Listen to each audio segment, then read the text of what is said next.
13 તારીખે 5 દિવસનું બેસણું કેવડિયા ખાતે એ લોકોનું રાખ્યું છે એમના પરિવારોએ.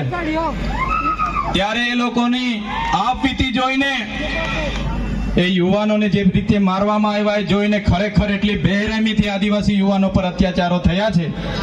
ત્યારે આ 13 તારીખે આજના મંચ પરથી તમને આહવાન કરું છું, કેવડિયા વાળા એકલા નથી, એમની સાથે ડેડિયાપાડાના લોકો પણ છે. 13 તારીખે આખું કેવડિયા ભરાઈ જશે.